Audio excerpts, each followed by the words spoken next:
देखिए, कानून अपना काम करता है। हिट एंड रन केस जो जिस तरीके का हुआ है उसमें कठोर कार्रवाई होनी चाहिए।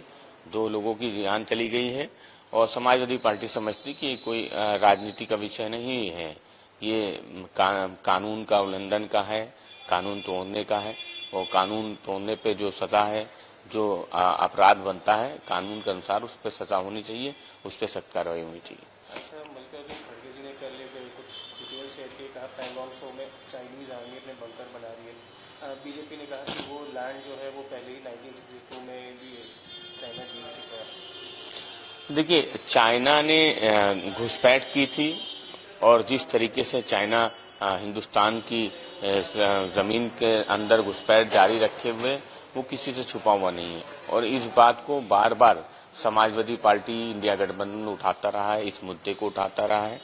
और जहां तक अभी मौजूदा समय की बात है, उनके बंकर बनाने का सवाल है, तो भारतीय सेना को और भारत की जो सरकार है उसको देखना चाहिए कि जो चीन की सीमा है वहां पे जो चीन की गतिविधियां बढ़ी हैं, उससे देश की सुरक्षा जो है उस पर कहीं खतरा तो नहीं है।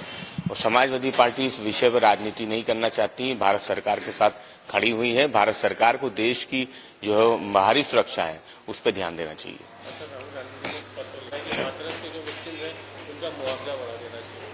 देखिए, समाजवादी पार्टी पहले दिन से इस मांग को दोहरा रही है कि हाथरस की घटना में जो भी दोषी हैं उन पर सख्त कार्रवाई की जाए, जो प्रशासनिक व्यवस्था में चूक थी उन पे कार्रवाई की जाए, उनको मुआवजा उचित दिया जाए।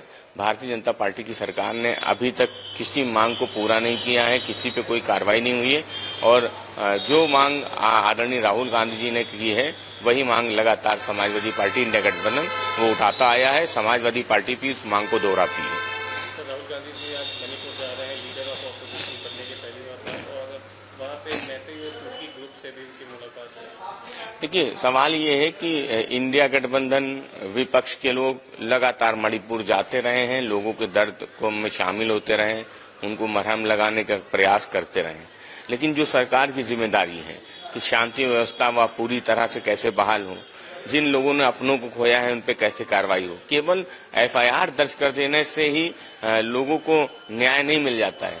न्याय कैसे मिले, लोगों को मणिपुर में शांति कैसे बहाल हो, इसका प्रयास विपक्ष कर रहा है, लेकिन जो सत्ता पक्ष है उसके तरफ से ये प्रयास होता नजर नहीं आ रहा है। प्रधानमंत्री जी वो क्रिकेट टीम से तो मिल लेते हैं, लेकिन मणिपुर की जनता से मिलने के लिए उनके पास समय नहीं है, हाथरस की जनता से मिलने के लिए उनके पास समय नहीं है।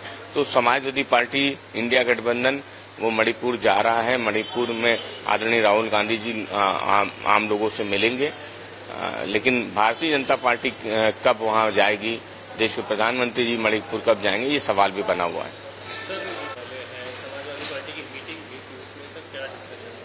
देखिए, समाजवादी पार्टी अपने पीडीए फॉर्मूले पे बाई इलेक्शन को भी लड़ेगी और इस बार भारतीय जनता पार्टी का पूरा सूपड़ा साफ कर देगी, क्योंकि जनता में जो अविश्वास है सरकार को नहीं है। जिस तरीके से पेपर लीक हो रहा है, नौजवानों के पास रोजगार नहीं है, लगातार महंगाई बढ़ रही है, तो भारतीय जनता पार्टी की सरकार से किसान नौजवान सब परेशान हैं और समाजवादी पार्टी को भरोसा है कि जब बाई इलेक्शन घोषित होंगे समाजवादी पार्टी अपनी सीटें भी घोषित कर देगी और भारतीय जनता पार्टी का पूरी तरीके से उपड़ा साफ होगा। बैठक हुई थी, बैठक में जो रणनीति है उस पर विचार किया गया, प्रत्याशियों के नाम पे विचार किया गया और जैसे ही चुनाव घोषित होगा समाजवादी पार्टी सबसे पहले अपने प्रत्याशी घोषित करती है।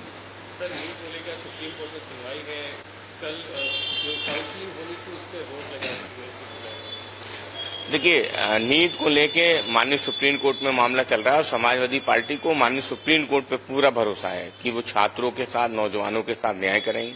जिस तरीके से नीट में धांधली की बातें सामने आई, लीक होने की बातें सामने आई, वो किसी से छुपा हुआ नहीं है। इसलिए समाजवादी पार्टी अध्यक्ष आदरणीय अखिलेश यादव जी ने इस मांग को पहले भी दोहराया था, हम फिर उस मांग को दोहराते कि नीट की जो परीक्षा है वो पुनः कराई जाए, परीक्षा को रद्द किया जाए, जिससे छात्रों का भविष्य उसको बचाया जा सके। जो देश का भविष्य है, जिस तरीके से लगातार पेपर लीक हो रहे हैं, पेपर लीक हो रहे हैं, माननीय सुप्रीम कोर्ट से कोई ऐसा आदेश जरूर आएगा जिससे देश भर के छात्रों को न्याय मिलेगा। अगर आप ये वीडियो YouTube पर देख रहे हैं तो हमारे चैनल को सब्सक्राइब करें और बेल आइकन को दबाना ना भूलें। अगर आप Facebook पर ये वीडियो देख रहे हैं तो हमारे पेज को लाइक करें।